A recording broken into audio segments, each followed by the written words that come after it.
उत्तर प्रदेश में भारतीय जनता पार्टी के नए प्रदेश अध्यक्ष के चयन को लेकर चल रही अटकलों को विराम लग गया है। बीजेपी आलाकमान ने केंद्रीय वित्त राज्य मंत्री पंकज चौधरी का नाम अध्यक्ष पद के लिए फाइनल कर दिया है। केवल औपचारिकता बाकी रह गई है।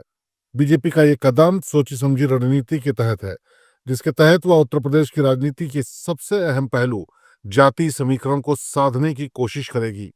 माना जा रहा है कि बीजेपी आलाकमान, खासकर प्रधानमंत्री नरेंद्र मोदी और गृह मंत्री अमित शाह, पंकज चौधरी की संगठनात्मक क्षमता, बेदाग छवि और पूर्वांचल में कुर्मी समुदाय पर उनकी मजबूत पकड़ से प्रभावित है। पंकज चौधरी की संभावित ताजपोशी का सबसे बड़ा आधार जाति गणित है। दरअसल पंकज चौधरी कुर्मी ओबीसी समुदाय से आते हैं, जो उत्तर प्रदेश के ओबीसी वोट बैंक में एक महत्वपूर्ण हिस्सा है। कुर्मी वोट बैंक पूर्वांचल और अवध क्षेत्रों में निर्णायक भूमिका निभाता है।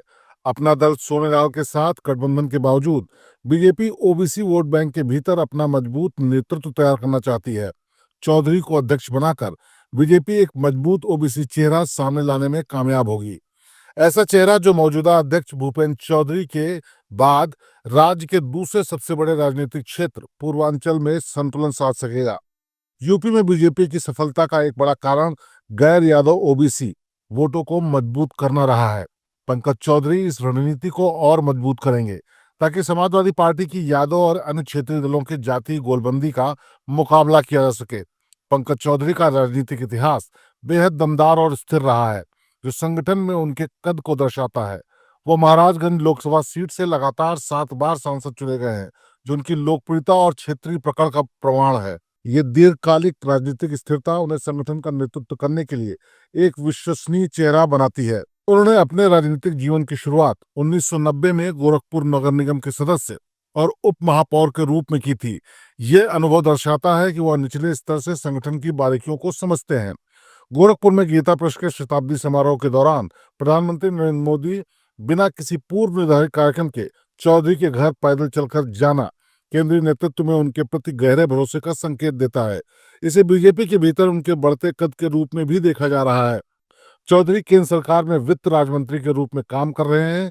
यह अनुभव उन्हें प्रशासनिक और राष्ट्रीय राजनीति की समझ भी देता है, जो प्रदेश अध्यक्ष जैसे महत्वपूर्ण पद के लिए बेहद आवश्यक है।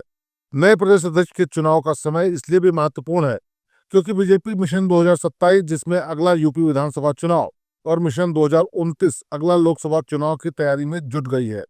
नए अध्यक्ष के आने से संगठन को नई ऊर्जा मिलेगी। चौधरी को पूर्वांचल और संगठन की अच्छी समझ है, जिससे वे कार्यकर्ताओं को एकजुट और कमजोर बूथों पर ध्यान केंद्रित करने में सक्षम हो सकते हैं। भूपेंद्र चौधरी के बाद पंकज चौधरी को मौका देकर बीजेपी पश्चिमी और पूर्वी यूपी के बीच राजनीतिक संतुलन स्थापित कर रही है। केंद्रीय वित्त राज्य मंत्री पंकज चौधरी को उत्तर प्रदेश बीजेपी अध्यक्ष बनाए जाने का फैसला केवल ये संगठन का बदलाव नहीं होगा, बल्कि बीजेपी की सुविचारित रणनीति का हिस्सा होगा। ये निर्णय पूर्वांचल में पार्टी की पकड़ को मजबूत करेगा, गैर यादव ओबीसी समुदाय को साधने की कोशिश करेगा और एक ऐसे अनुभवी नेता को आगे करेगा जिस पर केंद्रीय नेतृत्व का पूरा भरोसा है।